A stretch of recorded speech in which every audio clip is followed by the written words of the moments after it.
that improvements to Foley Field will be important, not just for recruiting, but also for student-athlete development, right? Because right now our pitchers are practicing in the bullpen outdoors, right? So having an indoor pitching lab is important, not to mention the technology that goes along with it, right? And we've seen the impact facilities can have on recruiting. And obviously, when you look across the league, in the SEC, the facilities arms race has gotten pretty competitive across the board. So to really, for Coach Strickland and his staff, to keep growing this program, we thought it was important.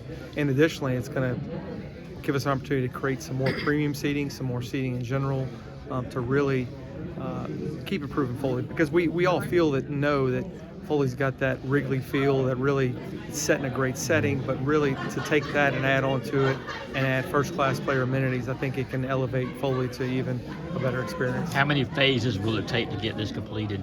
It's really going to be 2 phases if you think about it. So we'll start this summer with some underground utility work, because everything on that third base line, there's some duct bank work that's going to be done there. But we're also going to look and see what can we get done in this first off season right now this summer, right? So maybe we can do something with the lights. Maybe we may replace the turf. We may go ahead and remodel the clubhouse. And then phase 2 would begin the following off season after next year's. Once all that enabling work is done, then the summer of 24, we can get into the second phase and finish it up. So it would be all complete for January of 25. Josh, to this point, are there any plans for the football team to go to the White House? I don't know. I did see the request made, and we're going to kind of just sit and see what happens from there. I don't think I've seen a response yet, but we'll kind of take it day by day and see what it is. Hey Josh, I wanted to ask a question regarding the statement you made about the crash.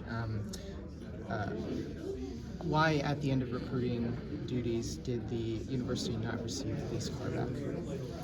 Well, all of our employees know that when the recruitment duties are done, that cars should be turned in. In this situation, the car was not, and the individual didn't follow policy, and it was used unauthorized after their work assignment was done. Was the university aware that the car was not turned in? Not to my knowledge, no. What is athletics and Coach Smart reviewing in terms of policy that you referred to in the statement? What specifically might be changing? We're going through everything and the processes and procedures of that, and it's still ongoing right now, so I don't want to get into the specifics of that right now. Josh, you mentioned talking with Mike when he was first coming on. How big were these changes to him, and what was his reaction to the fact that y'all are willing to do the seating rearrangement and stuff like that?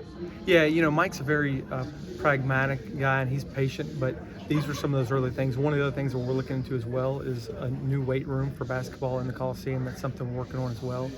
But this was a big thing, right? So when he first got here, he said, look, this is a great arena. I think it's got great potential, but we've got to do something more to make it more intimidating. And I think the first, like Darius said, the first evidence of that was Stegmania, when we had an opportunity to see what it looked like, and having those students down low, having that vision, saying, man, if we can have them down here, this will really impact and really have more of an impact on the game. Because you can see it, even tonight, you'll see the students be the first ones to stand up, and then they impacted the rest of the crowd. So it was important to him.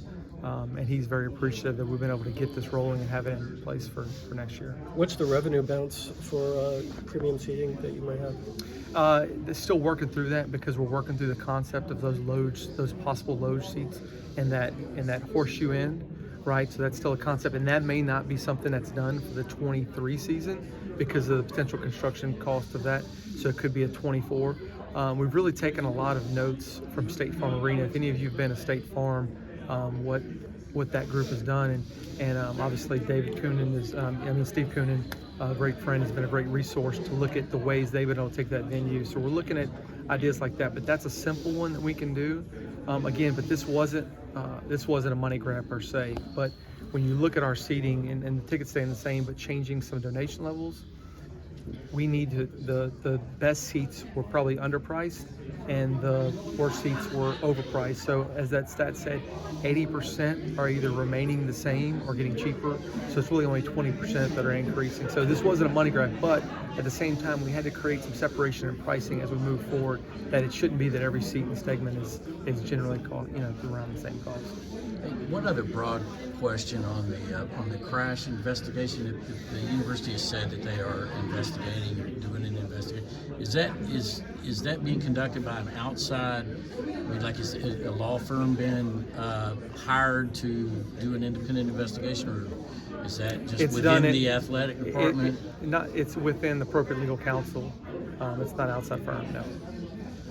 President Morgan, as you've learned about some of the circumstances behind this crash, is there anything giving you pause that you want to see some review about, some of the policies in place? So far, I haven't seen anything that has caused me concern. Obviously, we wish the vehicle had been turned in that evening, but this review is ongoing, and I'm confident that if any procedures need to be changed, I'm not sure they will need to be changed, but I'm confident that our athletic director and head coach will do whatever they need to do. Who generally oversees the acquisition of these vehicles and the distribution of and authorization of who gets to drive them? Operational staff members, people in ops. Are either of you able to provide any sort of health update on Tori Bowles? No, it's a private matter. I wouldn't want to, but we're keeping her and her family and everyone affected in our prayers.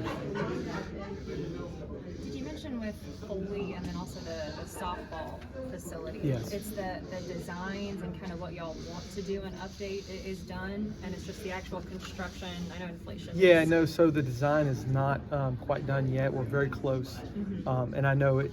It's frustrating for us. It's frustrating for the coaches when you keep going. But in these times of inflation, it's like every time you go back and do pricing, the prices have gone up. The escalation has been record-setting these last couple of years. So when you get back those numbers, you want to say, okay, we can keep raising money, but let's really be efficient in what we're doing. And you know what? Sometimes it's just good practice to go back to the drawing board and say, all right, what's really important? And for me, my message to our coaches has been, yeah, we want to get to fan amenities, and that's important, but first and foremost, let's focus on the player, the student-athlete experiences first, because that's the first thing that two phases, right? That's the first thing that's going to impact recruiting, because they want to see that wow in recruiting, but also as we try to keep student-athletes healthy and train and develop an indoor pitching lab, having that indoor fielding and hitting area for softball.